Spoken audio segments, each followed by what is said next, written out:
In 1964, Lyndon Johnson's team ran the infamous Daisy ad, featuring a little girl counting petals before a giant nuclear explosion. Quit messing with the flowers. If you voted for Barry Goldwater, it's mushroom cloud time. They've tried so many ways to make these award shows more exciting. For a while, it was announcing the wrong winner. Remember that? Oh, yeah.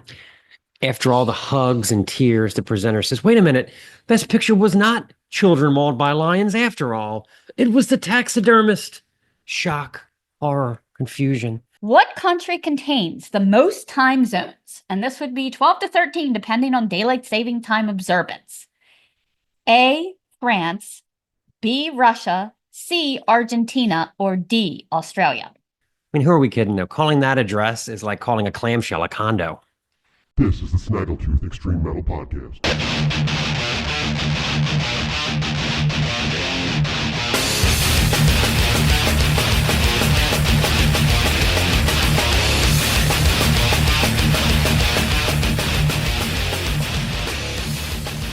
Okay, episode 6, 2025 plows along. Back again. And we actually went out the other night, made it home with all our stuff. What a great show. We saw Thou. Oh, yeah, they were at the Auto Bar. It's a fabulous, intimate venue. It was packed. I'm pretty sure that was sold out. I don't know how you could have gotten anybody else in there. You would have had to have a shoehorn. Yeah. But Thou killed it. We were also impressed by Young Widows. Young Widows, I thought was great. I had never heard of them. They totally were not on my radar, and they are now. Yeah. Great band. Sludgy, but with a little bit of noise punk a la Jesus Lizard kind of mixed in there. They're from Louisville, Kentucky. I'm all over their new album. And we'll be on the show. And I got a lace shirt, so I really liked them. They were rather different. Great time. Here's a picture of us with Brian. Yeah, we had a great time. It was Thou really delivered. I think they only have they're done now. They might be the heaviest band around right now. They're honestly just amazing. And Brian just screams, the dust out of your vents. It's amazing. Yeah. If you haven't seen them, get out and see them. They're coming to Europe for our European fans. So in April. So keep a lookout for these guys. Yeah. And now the reveal. So this week, everyone's talking about Kanye's girlfriend, Bianca Censori. She should be censoried. The Australian architect that decided to show up for the red carpet at the Grammys in a sheer dress. I mean, who are we kidding though? Calling that a dress is like calling a clamshell a condo. You got to give her credit, though. She rallied and went ultra-conservative for the after-party dress. Yeah, look at that shit. They're going to think she's Amish in that getup. Unbelievable. What's with the boots? I can't see her ankles at all. That's what I always check out first on a woman. Definitely Amish. Most people categorically hate award shows, myself included. It's the boring speeches, the mock surprise, the categories like Best Korean Hip-Hop Song Recorded with an iPhone, or Best 4-Track Analog to Pro Tools Transfer Editing of a Found Audio Source.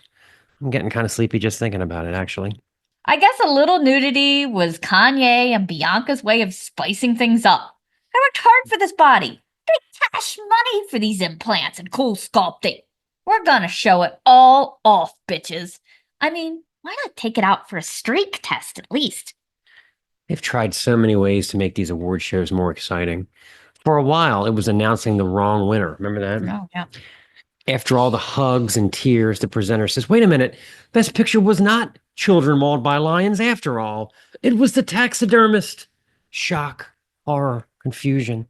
That lasted for like 2 years. Kind of like when Steve Harvey got confused and crowned the wrong Miss Universe in 2015 and a cat fight broke out. Now that's entertainment. When it degraded to Will Smith smacking Chris Rock across the face, I think we can come up with better ways to improve award shows than turn them into Jerry Springer. Yeah, if we really wanted to make the award shows watchable, let's ditch the speeches and force the losers to confess humiliating secrets on live TV. Imagine this.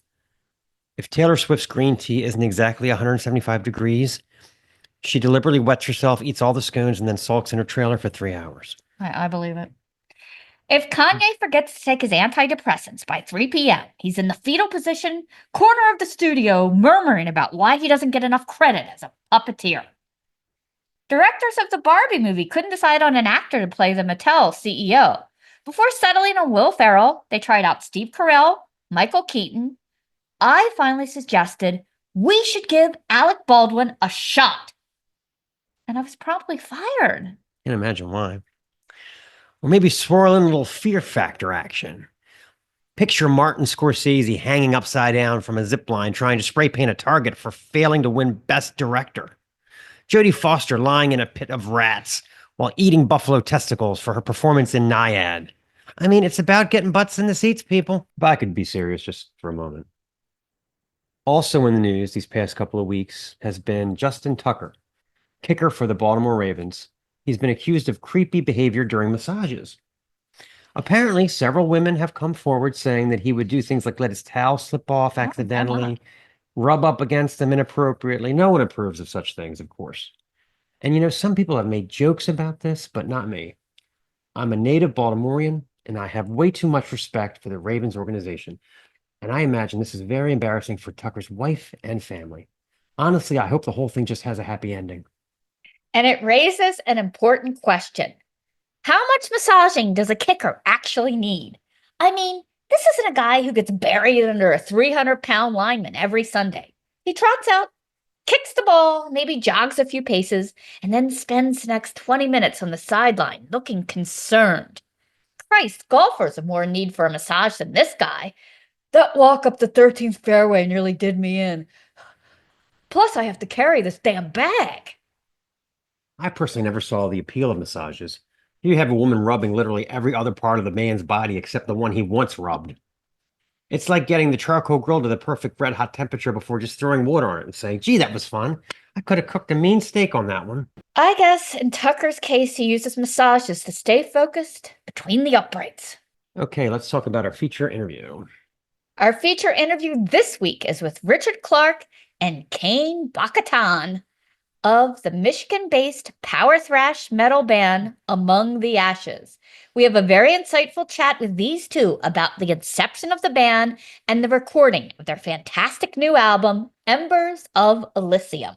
We play a merry round of blaspheming monikers, and there's even a show and tell guitar segment, so stay tuned for that. This is Faceless War Machines.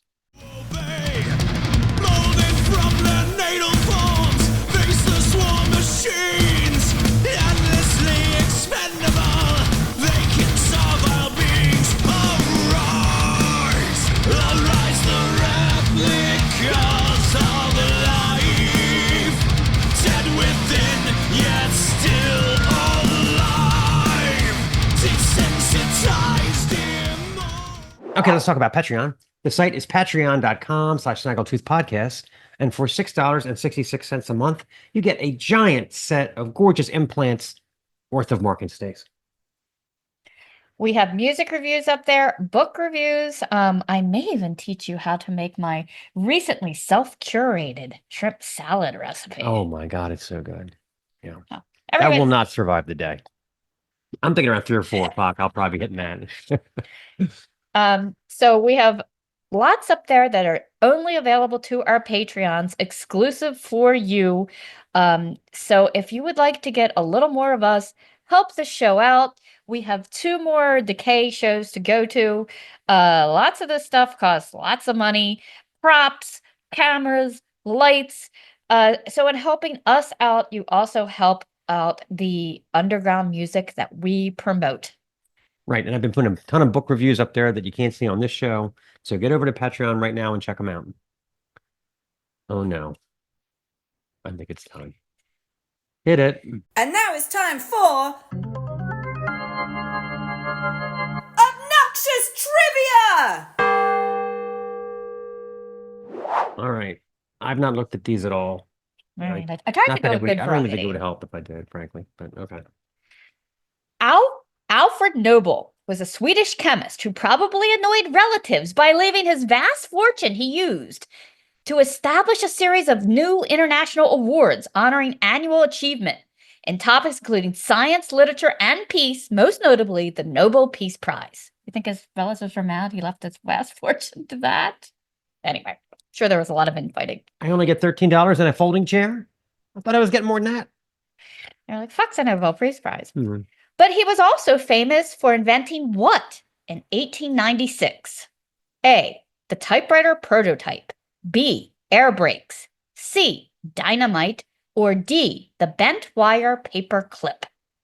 1896. I got to believe they were already paper clipping their asses off by that point. So I'll say the typewriter prototype.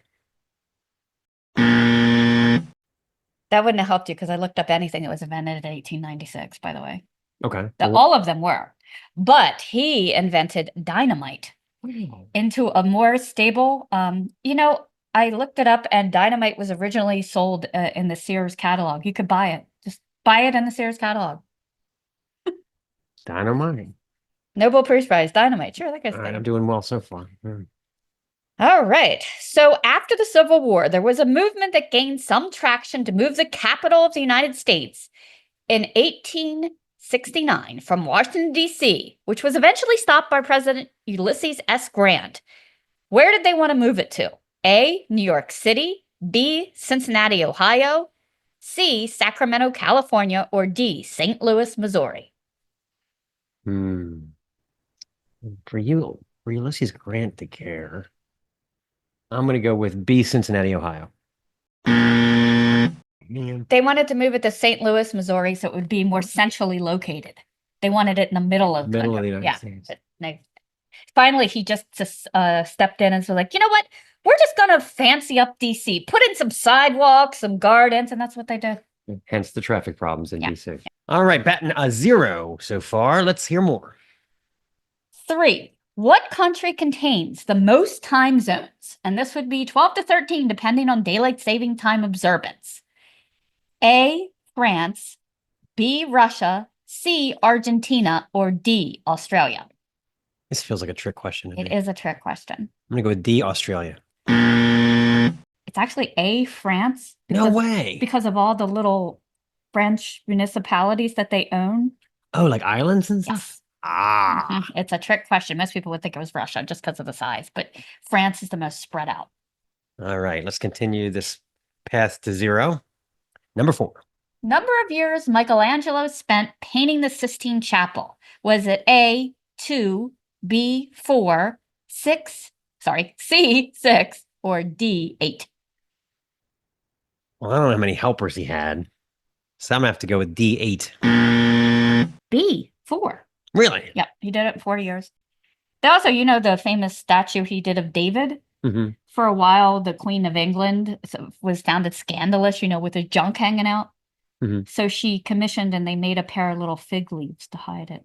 But they've since been removed. There's a Monty Python sketch where they say, where the Pope calls him to the carpet and he says, I want one Christ. And he goes, one?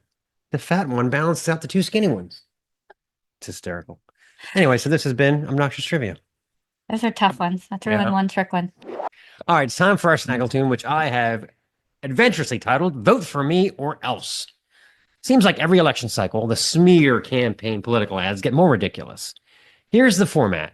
Always delivered by a narrator with a slightly hurried voice, like he snuck into the studio to record this late at night, and someone's about to kick him out if he doesn't finish. Here's the mandatory structure. State something the other candidate voted for or against. The more vague and obscure, the better. So we don't know what the hell you're talking about. Joseph Kowalski voted against Local Ordinance 351, Section 14. Make a ridiculous statement based on the vote. Joseph Kowalski doesn't want our schools to be safe for children. Then you read off a quote from someone about something. Even his 4th grade English teacher expressed her concerns. Joseph Kowalski takes too much time at the drinking fountain. Then you close it off with the final stick-in-your-mind statement. Joseph Kowalski is a man that stands for gun violence, excessive hydration, and long cafeteria lines. Then you got to put in the lunatics that paid for the ad. This advertisement paid for by Coalition for Organized Parking for Marylanders. And then the other candidate makes himself known. I'm William Blowhard, and I approve this message. Even as ridiculous as these commercials are, we've become numb to them due to the fact there are so many. But dirty elections and mudslinging have been part of politics for centuries. In the 1796 election, the Boston papers reported that John Adams had secretly plotted to have General Washington removed during the Revolutionary War. They stated their opponent, Thomas Jefferson, was the son of a half-breed Indian, and went on to say that Jefferson's election would result in civil war and a national orgy of rape, incest, and adultery. You promise? I'm actually still waiting for that to happen. In 1839, Martin Van Buren was accused of being too close to the Pope. His opponents prattled on about a popish plot to secure the Van Buren election. Sure, it all goes downhill when the Vatican gets involved. Nobody wants to get in bed with the church. And who could forget the Alabama Democratic primary in 1970, when George Wallace repeatedly called his opponent sissy britches and told a bunch of homophobic jokes, and for the kill shot, he used racist appeals to white voters. I think then he became the warden at Shawshank. In 1964, Lyndon Johnson's team ran the infamous Daisy ad, featuring a little girl counting petals before a giant nuclear explosion. Quit messing with the flowers. If you voted for Barry Goldwater, it's mushroom cloud time. He loves me. He loves me not. Worldwide annihilation. There's really no end to what candidates can throw at each other in this modern grab-em-by-the-pussy political world we live in. Senator Albert Schnut says he's a patriot, talks about his 3 tours in Desert Storm. But would a man that really cares about America let his daughter drive a Volkswagen, the car designed by Hitler? A vote for Albert Schnut is a trip to the gas chamber. This message has been paid for by the 101st Hot Yoga class of Little Rock, Arkansas. They make sweat sexy. Michael Higgins says he cares about the environment. He has stated that he plans to deal with Grand Rapids filtration problems that make our water the 103rd cleanest in the country. A recent photo at his daughter's soccer game tells the real story. Is that bottled water, Michael? Higgins pretentiously flaunts his wealth by blatantly drinking a liquid death seltzer. A vote for Michael Higgins is a vote for an environmental apocalypse. This message was paid for by Cat's Campaign Against Reading, 12th chapter.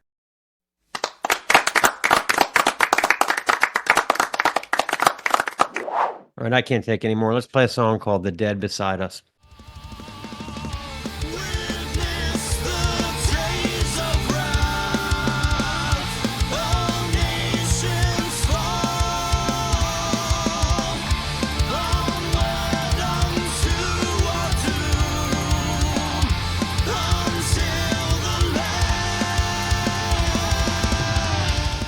Okay, let's talk about Coffee AM. Cannot live without them. We tried this week. We did. We tried. Ran out. We ran out like on Tuesday or something. Yeah, it was horrible. So we had to go and buy store-bought coffee, and it's just never as good. So Coffee AM is an online coffee shop. You can go on, and they've got pages and pages of teas and regular coffees and flavored coffees. They've even got coffee accoutrements. And they will get coffee drinking equipment. They do. Presses, tea fobs. Yeah. But you can get your order delivered right to your door. They also, you can earn points as you order. We got $5 off our order because we had points from the previous order, which was probably Christmas. Mm-hmm. They're also great for presents. And you know they're going to be quality. This is our creme brulee coffee. It's exclusively brewed here, it says, for Snaggletooth podcasts. It's the creme de la creme. They use these special bags. Every time you order, they wait until it's actually ordered to roast it and bag it. So it's always really fresh. You can smell it with a little hole. I love it. We also have here an orange coconuts coffee. This says it's exclusively brewed for Mark and Stace. I love doing this for Christmas because you can have their name right on it.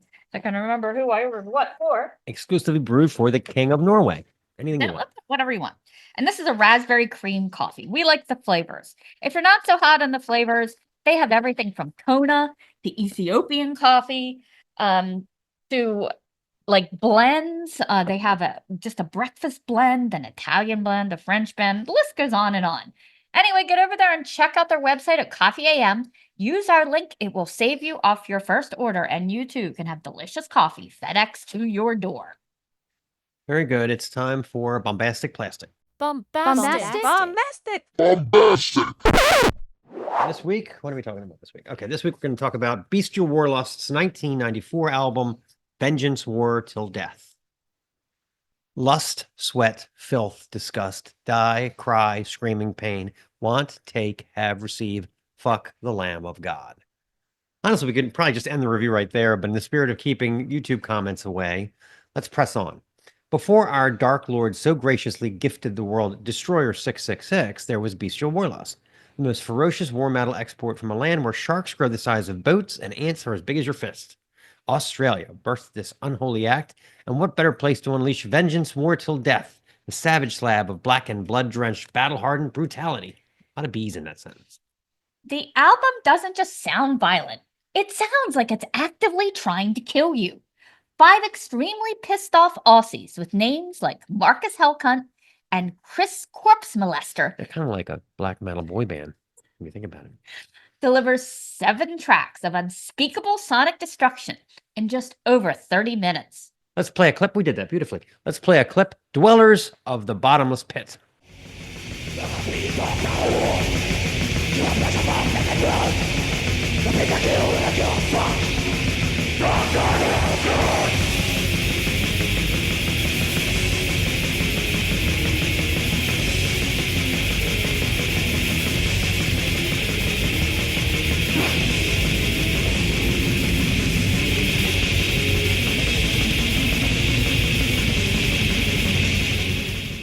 The drumming is pure Warzone artillery, a never-ending blast beat massacre, while Bloodstorm's vocal delivery is about as subtle as a grenade to the face.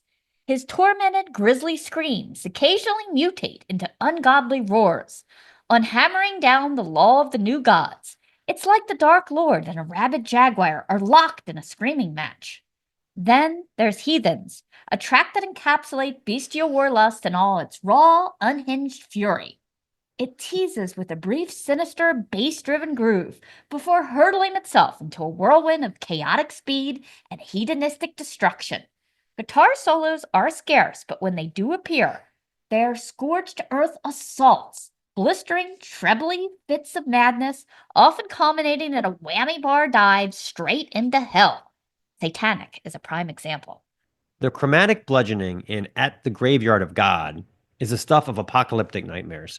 Just let the chaos wash over you as you digest lyrics like drenched in fuck, blood-cunted whore, your world is damned, rot in blood-soaked mourning. Vengeance War Till Death is the sound of leather-clad annihilation, a blackened war cry from the abyss, and the Hell's Headbanger reissue, as you saw, the digipack unfolds into a massive inverted cross. Highly recommended for fans of black witchery, blasphemy, and archgoot. This is At the Graveyard of God.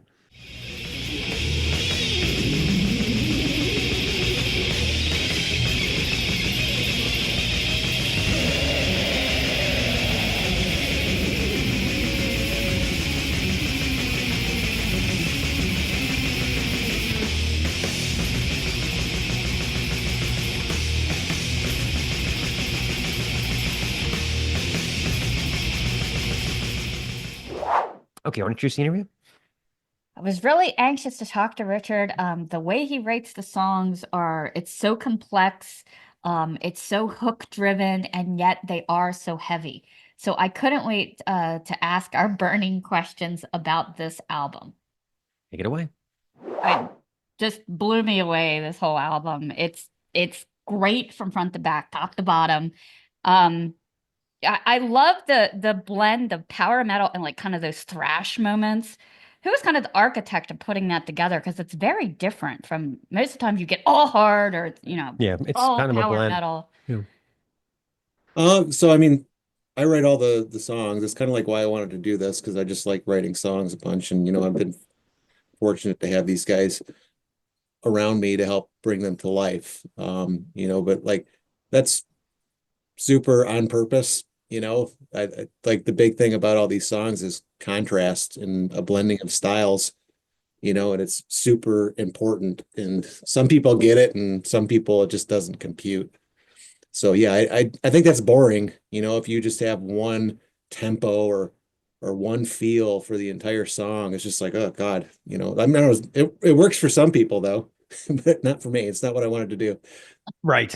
They follow the genre rules. Yeah. Yeah, well, that's exactly what it is. Yeah. And like I knew this was going to be polarizing, like I don't care about genres and everyone in metal, at least the old school guys, I think they still preach this and believe in it. It's like fuck the rules, like do whatever you want and everything. And now we've turned into this genre purist thing in metal. It's just like you don't need to be like that.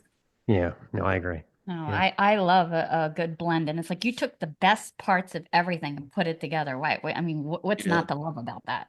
And thank you so much for saying that. Like really, I appreciate it so much. Everything, the production, the tempo changes. It's, The I had to harmonies. drop Nevermore as a reference, which is that's one of my favorite bands. I mean, Yeah. ooh, yeah. I mean, like, we don't shy away from embracing our influences either. Like everyone doesn't want to be associated with it. I'm like, screw that. We Yeah. love these guys, and yeah, it's going to sound like we're influenced by them, and that's okay. Okay. So what were your like inspirations to start playing guitar originally? Like And drum. going way back, yeah. Well, and drums, yeah. We have, so going. Is it okay if I go first, Kane? Yeah, go ahead. Going way back, uh, I actually quit playing guitar and then I started again, and I remember like exactly what it was. Got the Ozzy Live and Loud album and I heard Zach Wild playing and I was like, who the hell is playing guitar? And just from there, passion kicked in, and then I started getting into bands like Iced Earth and Gravedigger and a lot of the underground stuff, and it just blossomed from there. So I've been playing, probably about 20 years now, playing bass. I think I started when I was 13, so almost 20 years. Um, I never really stopped. I kind of had a slow start because I used to be into a lot of Guitar Hero, Rock Band. I was like a pro, or what passed for a pro back in the day. And I remember seeing the 1985 footage of Metallica playing For Whom the Bell Tolls in London or somewhere in England. I forget where it was.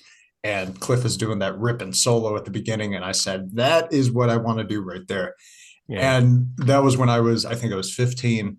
And that was it. Just nonstop. I did a ton of Metallica, moved to Testament, Death. Then I found Dream Theater. John Mayung from Dream Theater is my biggest influence. So it's I try to be pretty eclectic with my playing, but that's definitely where it started, is the thrash and a little bit more of the melodic in there later on as well. So I love the name of the band. I almost expected to be able to Google it and come up with it was a line from a poem or a book, but I couldn't find anything except you guys, which is a good thing. But where did it come from? It's very profound sounding. I'm trying to remember exactly. It started off as something different, but I was just going for like this apocalyptic sounding name, basically. Like this hopeless thing. So that's really what it is. Yeah. I like it a lot. So I love the cover too.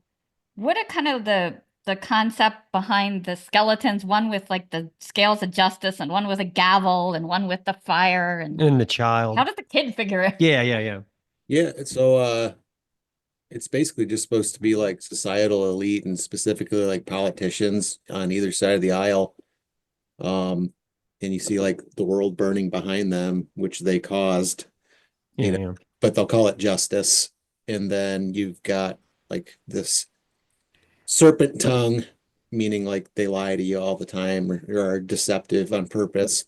And he's holding a steaming pile of ash, which is debatable. We thought it might have looked like a steaming pile of poo at first. We're worried about people not understanding that, but we went with it. And he's handing it to this child that looks incredibly concerned about what they're receiving, but their child is also kind of like, clothed in the same way as them. So it's like going to be brought up like that. So it's just kind of like capturing a lot of what I thought was going on with the world, in the sense of, the societal elite are always dividing everybody, and they're rich and powerful, and we're all fighting amongst ourselves, and we don't really need to be, if we could just figure out what they're actually doing to all of us. So that's true. It really it really grabs your attention. To me, it was very peace sells adjacent, you know. Yeah. Yeah. And so did you go back and forth with the artist a lot for him to get it right? Because it sounds like you had a very specific idea. I mean, he was a little bit intimidated by it, but our artist is amazing. Like, I don't want anybody else. Like, he's Jason Cessna. He's got a band called Astroborn, and Mhm. they're awesome too. Yeah, you guys should reach out to them. But I mean, like, there's a couple people in this business where I feel like I can go to them and just have complete confidence in them and not worry about it. Like, maybe there'll be a couple of revisions, but like any idea I come to that guy with, he just knocks it out of the park. Yeah. So and Kane's like that too. Like, complete confidence in his playing, and whatever he comes up with, it's like, there you go. So Confidence, he says. Yeah, confidence. Oodles of confidence. No, I know what you mean. The guy that did our artwork for this season, I asked him if he could reimagine the Celtic Frost to Megatherium cover, but make it a little more black and white punk rock. And oh my God, he knocked it out of the park so perfectly. And he did it like in one shot. It was just like, is this okay? I was like, oh my God. yeah, and hopefully Jason doesn't see this, but like, his prices haven't caught up with his talent yet. Like, I know what you mean. Yeah, we have tattoo artists that way. Yeah. Yeah. Mhm. I'm like, don't let them know. And don't let them know. So I love, everyone always seems so kind of enamored with the idea of the apocalypse, because it's so popular, like Walking Dead. We're rewatching Handmaid's Tale to get ready for the next. You guys have any favorite like apocalyptic shows or Like movies or that you guys- movies or TV shows. go ahead, Kane. I'm the boring one. I don't really watch that much. So a lot of it's more books, I guess. A lot less fun to talk about Hemingway or something, considering how dry he is. But most of my experience is more literature based than shows. I don't know if I could pick one off the top of my head, to be honest. It's just one aspect of many that I tend to delve into. So putting it on the spot, I don't know if I can give you like a top three or something, but Yeah. if there's anything touching it, especially if it's anything drama or horror related in literature, I'm probably touching on some of that. Dostoevsky and stuff like that is, but that's not quite apocalyptic, but a little bit of the darker side of human nature and stuff. That's stuff that I like. Are you actually physically reading books? Oh yeah. Yeah. I know we do too. Yeah, We do I too, don't and know it's if you funny can because see like it. I've got like 300 behind me and I don't have enough space for it. yeah, we're the same way. And you hear other podcasts where they're like, when I say reading, of course I mean audiobooks. I Like can't. like No. it's like Or people Kindle. have I can't. forgotten to read. I had a Kindle about 5 years ago. I was given by a friend, and I didn't want to tell them. I just never used it because there's something about the tactile pleasure of having the book, I agree. and sitting down and actually doing it.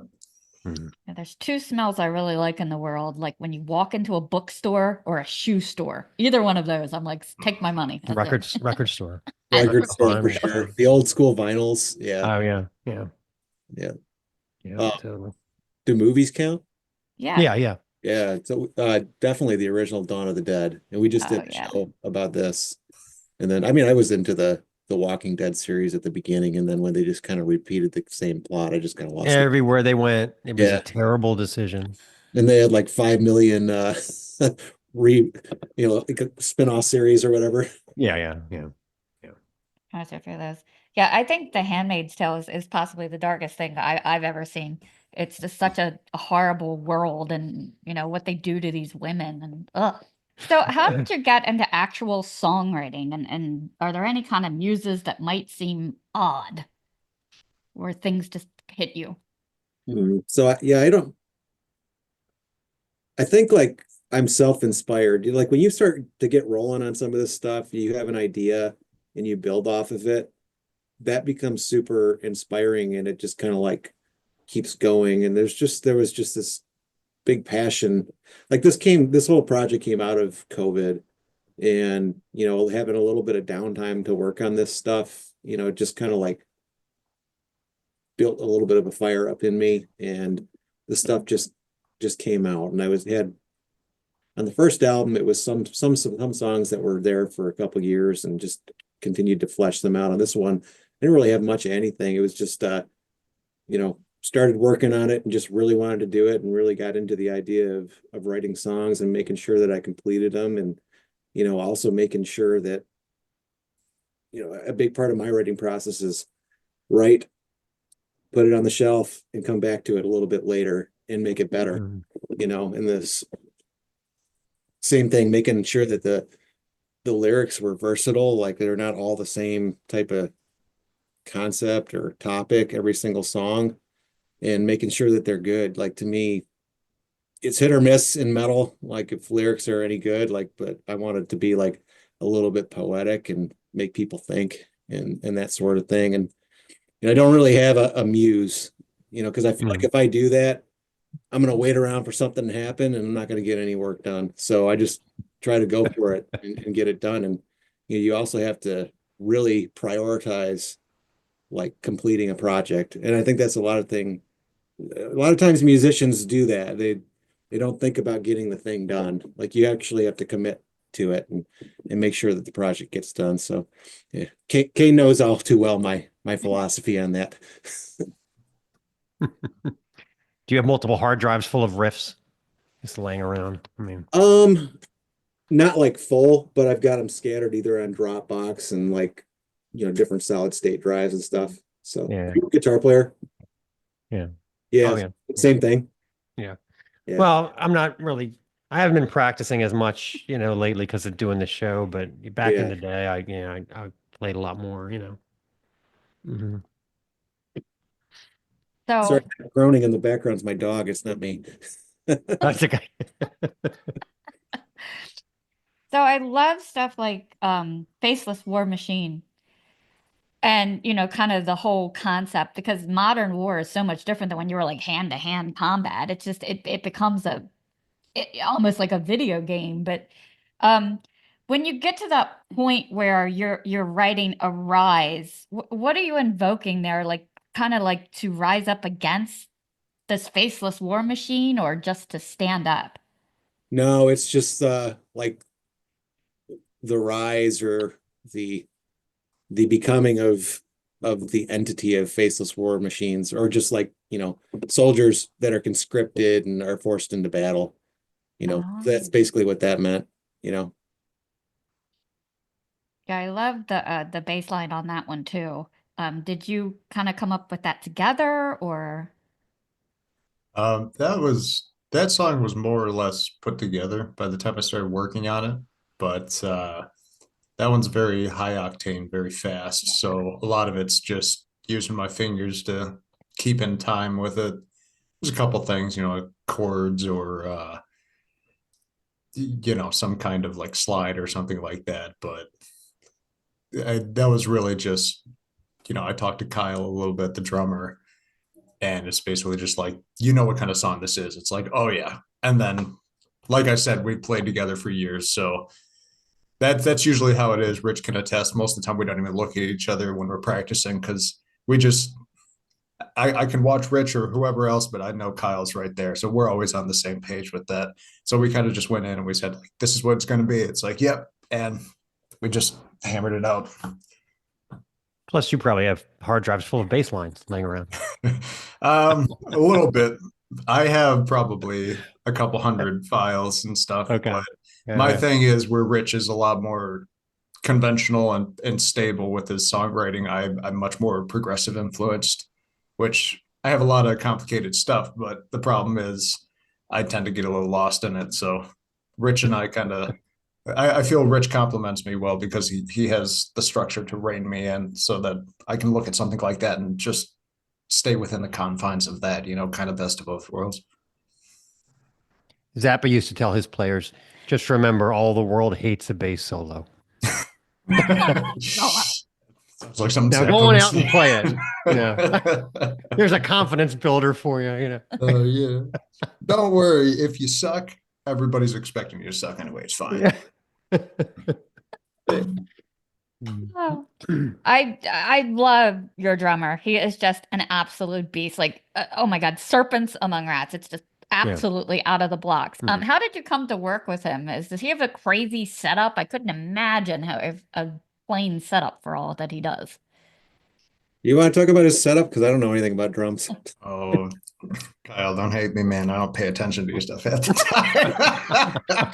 I know he's very proud of what he's got. He used to play bass, actually, when we first met. We both played bass, but he moved back to drums. I don't know if he's doing anything particularly special. I know he's got an array of his cymbals, his toms, and everything. He's got a very particular setup that he likes. Obviously he's in 3 other bands or whatever half the time. Like all the other drummers, right? Of course, yeah, because you know how it is. It's a drummer, they need to be in every single band. Exactly. And they're all extreme. It's funny, I've talked to him about this. He said, even though we're fast and stuff, Among These Ashes is like the slow band. Because wow. he's like, oh, my other bands will be playing at 260, 270 blast beats, whatever. And he's like, no, just 190, I can do that. So. Oh, that's great. Eat a sandwich. Yeah, exactly. So when we were, this was never supposed to be a live band at all. Like it was just going to be a studio thing. And we have a mutual friend, Joe Katie in Finality, who's also from Detroit. He convinced me to do it live. And when I do something, I don't ever do it less than 100%. So he linked us up with Kyle, and we brought Kyle in, and he's on the album, and then did a couple singles with us and everything. And like, I think it's pretty demanding on a drummer, this sound. And, people always, when they talk about us, the influences I always hear, it's always Iced Earth and Nevermore, and definitely for sure. The one that people always miss, and when I tell you this, you probably won't be able to unhear it, like Fear Factory. Oh, wow. Oh, yeah. Yeah. Yeah, but you're not using drum machines, so that wouldn't have been one of my first thoughts, Yeah, like he played all that. But on the first album, I did use drums because it was literally just me and JP, and that was it. Yeah. So, Yeah. So if you had to be locked in a room with one or the other, would it be serpents or rats? If you had to pick one. oh man, rats. That's an awesome question. The weird thing is in India, they have problems with both. They have Yeah. cobra infestation and rat infestation. You would think they would take care of each other, but it doesn't work that way. What about you, Kane? Uh, He's like, yes. No, I would go serpents because there was a book series I read where one character was traumatized growing up in like half a shack, half dungeon, where at night the rats would come in, and even as a little girl, she would curl up and sleep like this, Oh, and yeah. because they would nip at her fingers and at her toes, and I don't know why that left such an impression, but I remember walking away like, wow, I am never looking at a rat ever again. I'm not going to New York City. I'm not going to no sewers, nothing. So I'll take the serpents all day. They'll either leave me alone or they'll kill me quickly. So thank God. That's true. Here is my theory. You can't get bubonic plague from a snake.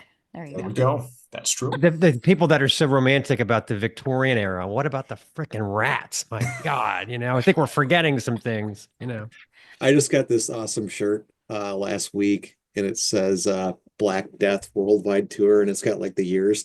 It's like snarling You gotta rat. send me a Oh, that's pic. cool, That's yeah. awesome. Yeah. People were just throwing chamber pots out the window. That couldn't have been good, Right. So, yeah. I love the idea of the title track being that acoustic, kind of just starting off acoustic and kind of slowly ramping up. I think it's good to have like a mood setter like that.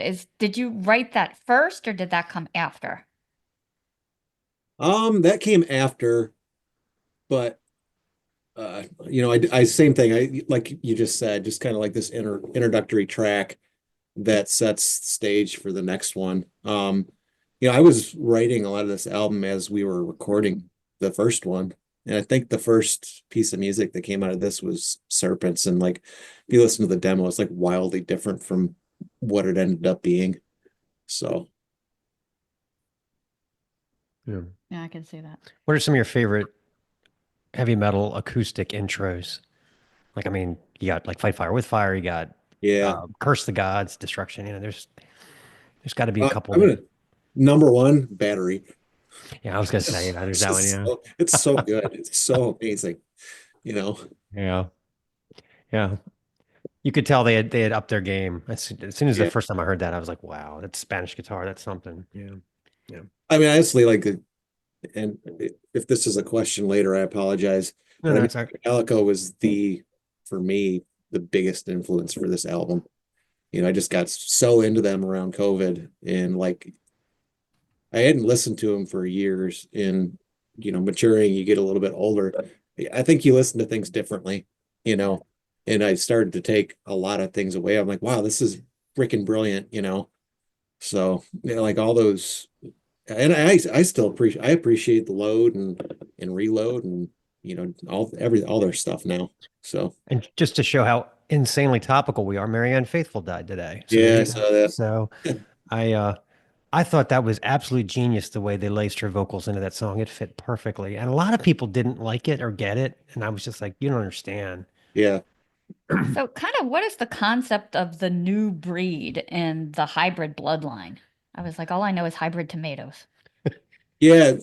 Hybrid So vehicles. Yeah. the last four songs are conceptual. It was basically just this idea of, and I don't believe in aliens, but I do like the Alien movie franchise and the Thing and stuff like that. And I Mhm. just wanted to make a couple songs that were along those lines, and come up with a little bit of my own story, and also taking stuff from, like, historical theories about it and all that sort of thing. So, Ethereal Voids, that's the first one in that series, and that's just basically like supposed to be a musical journey through space.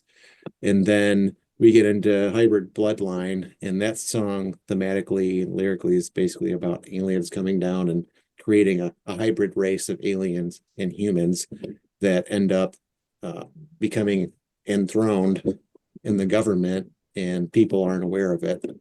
And they rule over them in a tyrannical way.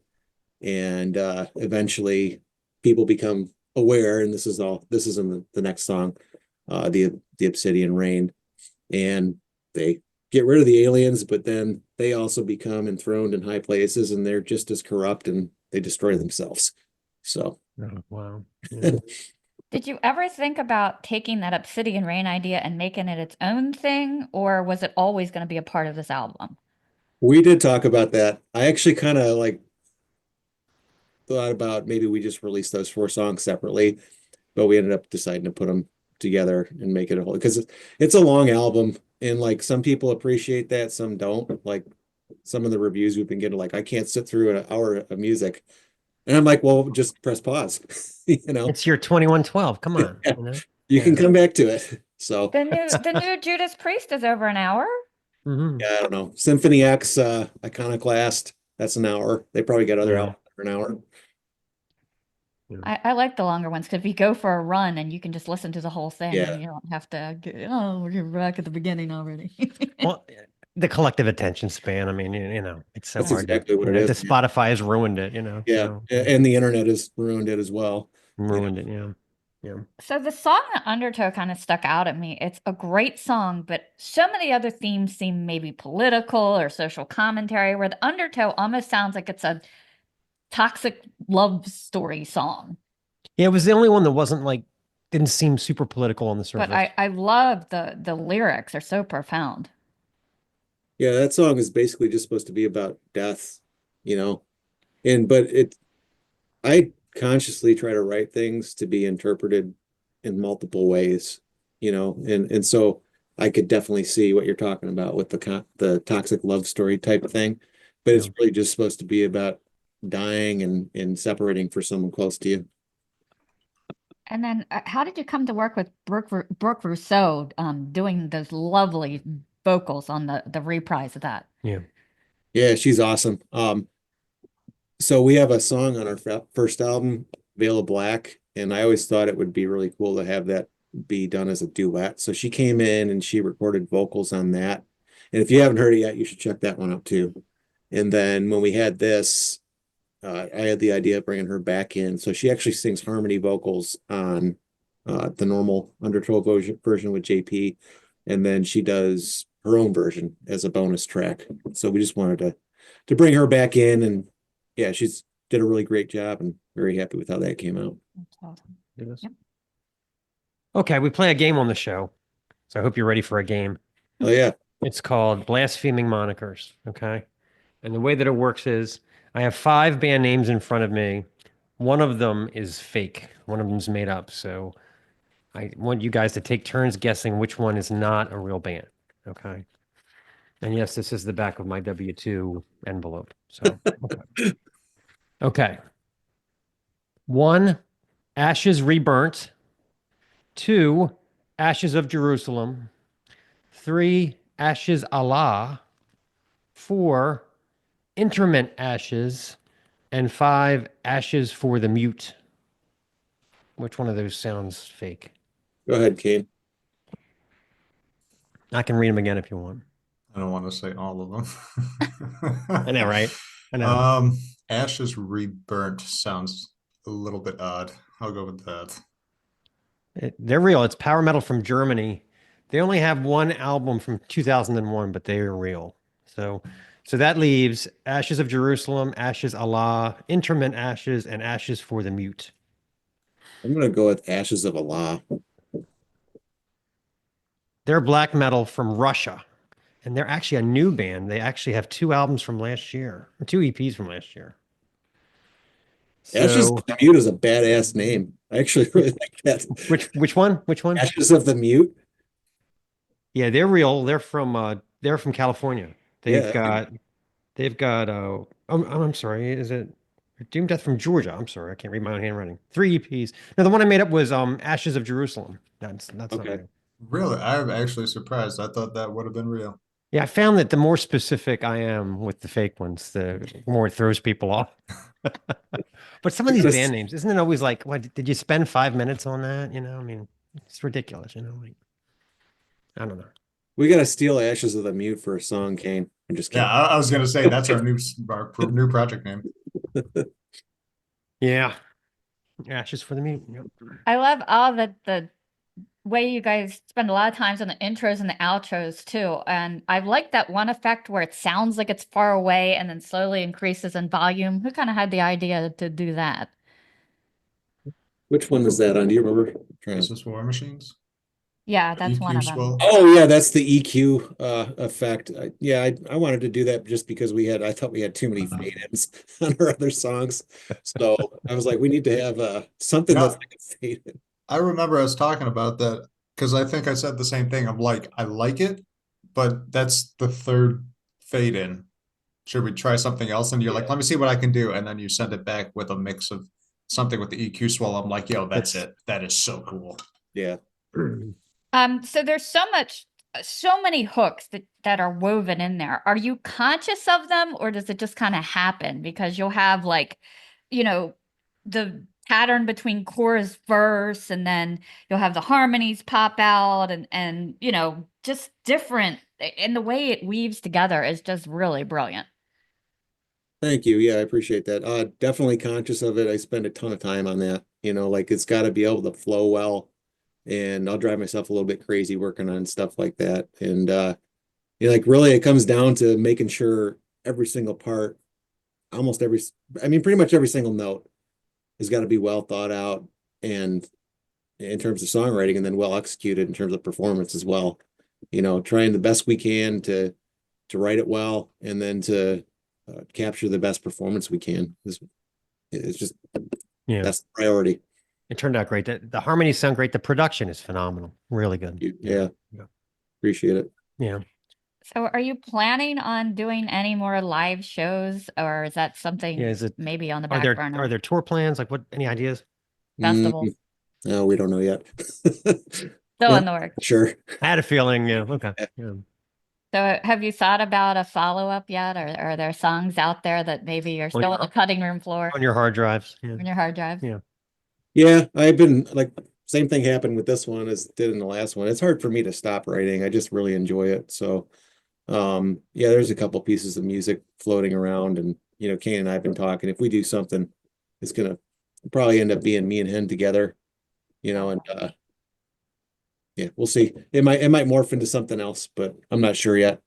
But I need to kind of get I'm taking a little bit of a break from this. This is a lot of work. It was pretty stressful to get through, and I need to take some time for myself to, I don't know, get backed away from it and then refocus Right. energy. Understood. Yeah. So, Yeah. Meanwhile, Kane will just continue practicing his Stanley Clark, routine. Yeah, hey, look, I'm in my study right now, my computer, and if ever I get a feeling, I just reach over.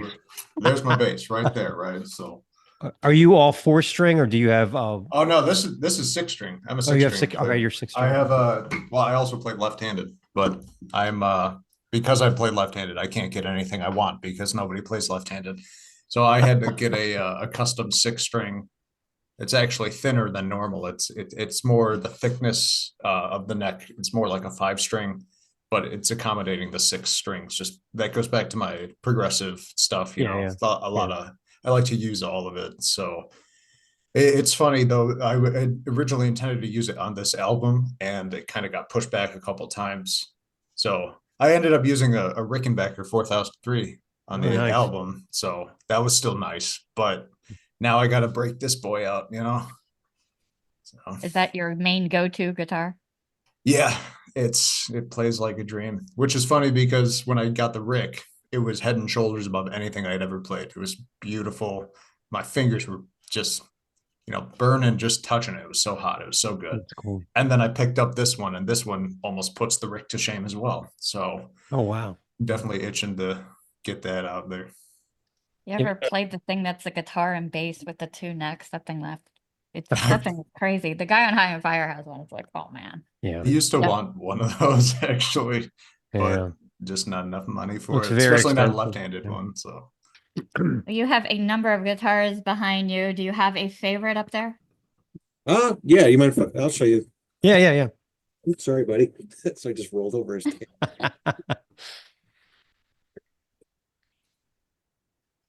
We used to always have our dog come down here, but he's become an old man and he will fall down the stairs. Yeah. Yeah. This is my favorite right now. This is Wow. the album a bunch. This is the Les Paul Dark Knight. That is nice. Look at that. Wow. And then I love the back of coloring. neck's really nice too. But I mean, I like them all for different reasons, and you know, you got to set them up differently to justify having all of them. What's the one that looks like an Explorer, the white one? What is that? That's the James Hetfield Snakebite. Oh, I was gonna say, all right. Yeah. Yeah. And then I got this one. I love this one right now. Nice. Yeah. This thing's a 2002. Its headstock's been broken and like it's all dinged up. It's got all kinds of stories, I'm sure. But Yeah. it sounds great and it plays really nice. Well, I mean, correct me, I might be wrong, but didn't Hetfield say that Flying V he plays on Kill 'Em All, that's not an actual Flying V, right? It's a knockoff, right? yeah, it's the Chipson version of Yeah, it. that's right. It's a Yeah. knockoff. Yeah. The sounds of decay!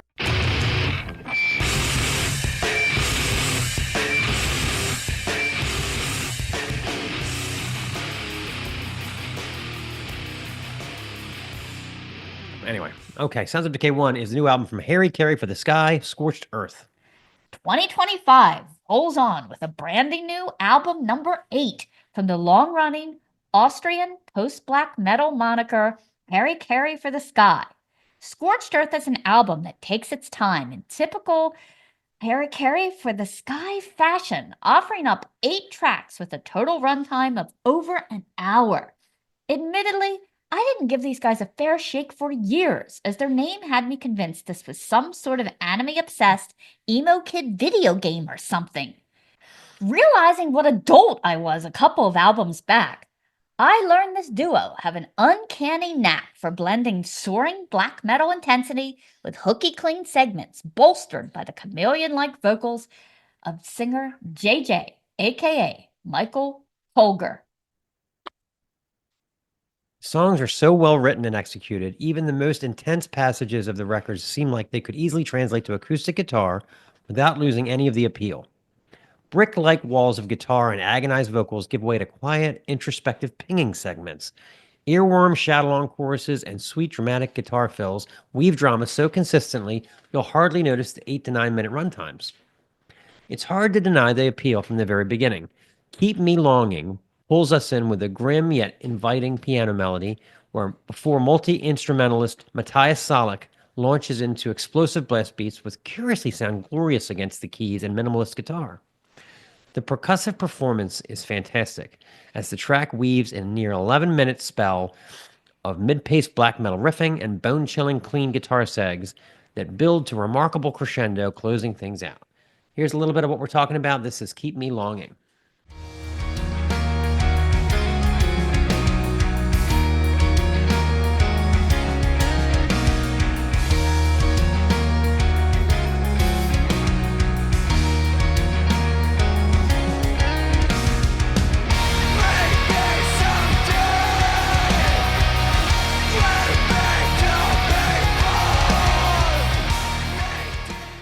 No Graves But the Sea ups the pop alt-metal quotient with the opening melody, somehow grounded by Colger's hard-screen vocal performance and the deft double bass workout from Salak, serving as a springboard for chilling guitar hooks, making this one another emotional roller coaster of a song, alternating the heavy with the dreamy with the delicate.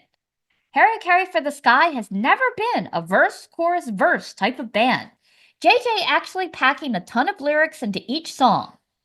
But this one comes close with the repeated "drink with me to the days gone by and the life that used to be," going for some of that Amon Amarth audience, are we, boys? Wearing their influences on their sleeves, the album includes a cover of Radiohead's Street Spirit, Fade Out. Where the hell is my copy of the Bends anyway? I think I know where it is.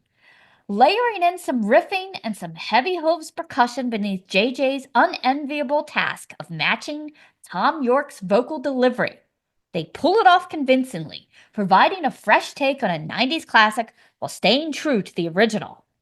Still absorbing this one, to be honest, but suffice to say, in this era of gnat-like attention spans and feed the algorithm strategies, it is refreshing to see a band unafraid to stretch out with such bold and lengthy songs that reveal great treasures on the first listen as well as the 10th. Let's play a song. This is No Graves But the Sea.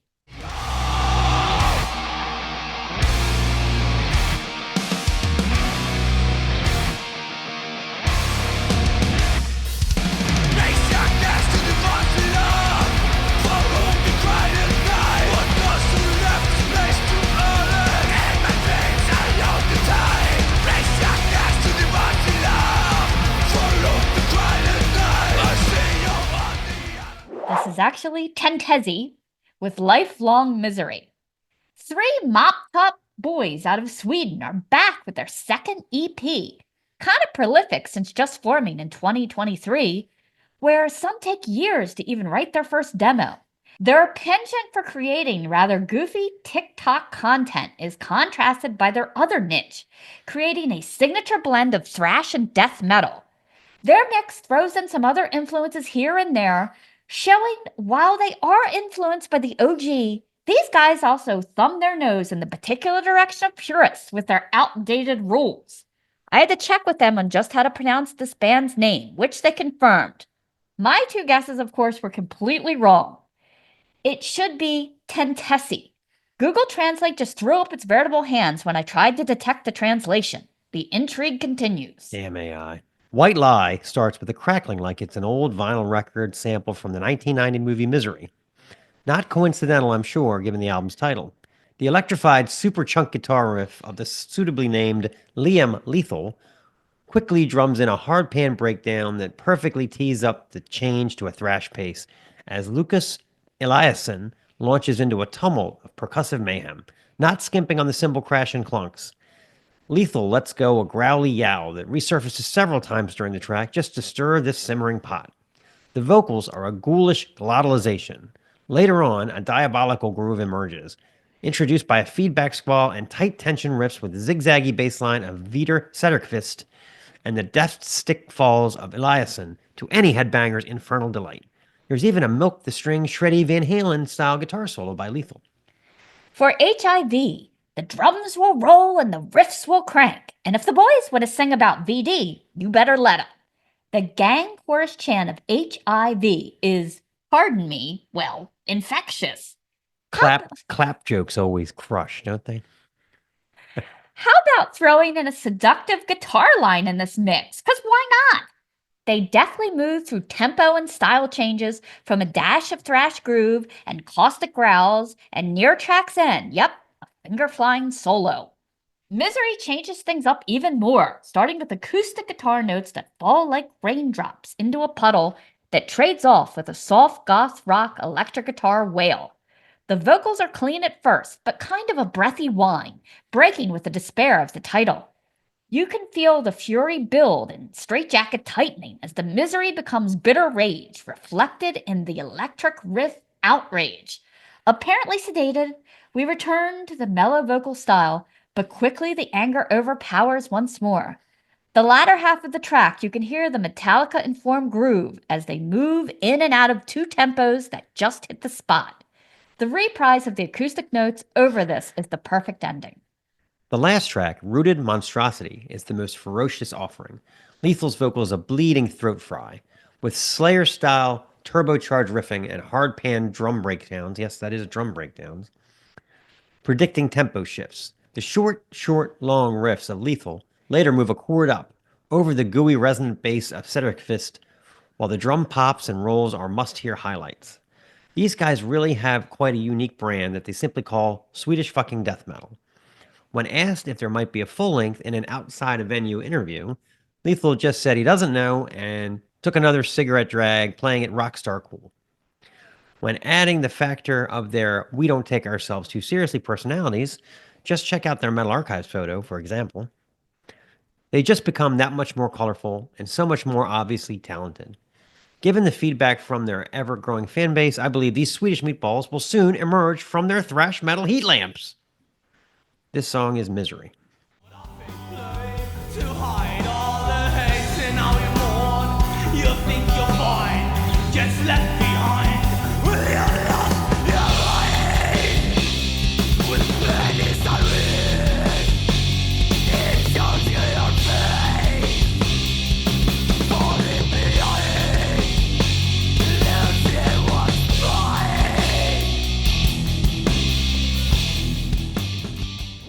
Okay. Sounds of Decay 3, Tria Prima. 3 primes of alchemy. There's a lot of threes in here. Mm-hmm. Tria Prima is a trio. Shocking, I know. Hailing from the Ukraine, they formed in September of last year, making this EP fresher than that romaine lettuce you swore you'd use, but will inevitably rot in your fridge.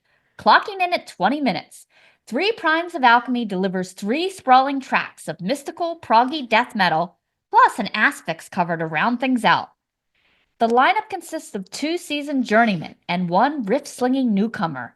Bassist keyboardist Cyril Bondar has been around the block, playing in bands with names like Cosmic Jaguar, Lord Erectus, Bestial Invasion, and Violent Omen since 2009. Drummer Yuri Sinitsky, an ex-member of Ukraine's long-running prog thrashers Violent Omen, has spent decades drifting in and out of extreme metal lineups. Completing this trio is guitarist-vocalist Ruslan Hirasata, who serves up an endless buffet of tasty riffing and guttural death husk voices like it's 1992 all over again. No lyrics are included, but judging by the cover art, Tria Prima is getting all chemical on our asses. What separates this from your standard old-school death metal fare is Bondar's intricate bass lines and demented funhouse keyboard workouts, moving the band from obituary-style stompers into something more exotic and offbeat. Think early Psy with a side of medieval necromancy. The EP opens with Solar Sulphur, where uber-proggy bass runs, eerie keys, and operatic female vocals set an unsettling mood before launching into a hard pan riff that detonates into a full-speed death metal blitz. The push-pull between raw, old-school death metal carnage and cryptic mystical interludes is impressively woven together for such a young band. Let's hear a little bit of what we're talking about. This is Solar Sulphur.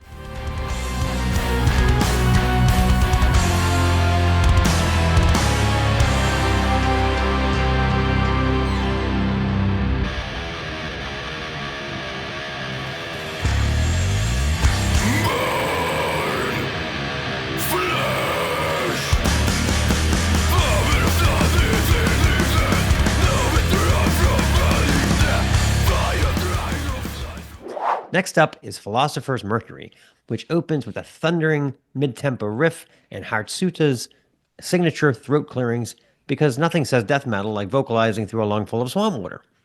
Structurally, it's the most straightforward death metal track here, but there are still flashes of the band's weirdness, loopy keyboard blasts, shifting tempos, and one absolutely jaw-dropping solo from Hatsutta that even Isaac Newton would have to admit is pure sorcery. We finally reached the 7-minute Witchcraft Salt, which immediately signals shit's about to get weird, with cavernous reverb veils, spooky synth stabs, and an ominous laughter. This track is an absolute roller coaster, sprinting through speedball riffage one moment, dropping into slimy autopsy-esque doom the next, and then waltzing into an odd show tunes adjacent bridge before climaxing with dueling solos from Hatsutta and Bandar, like a death metal take on Rising Era Rainbow. Their cover of Asphyx Deathhammer smartly ditches the keyboards and theatrical flourishes in favor of pure, high-octane demolition, a fitting tribute to Van Drunen and Company's 2012 Bludgeon Fest. Three Primes of Alchemy is brandy new and highly impressive, an esoteric, unhinged death metal spellbook that should be mandatory listening for any headbanger who can't get enough Da Vinci, Aristotle, and other occult weirdness. Let's close it out with a clip from the track Witchcraft Salt.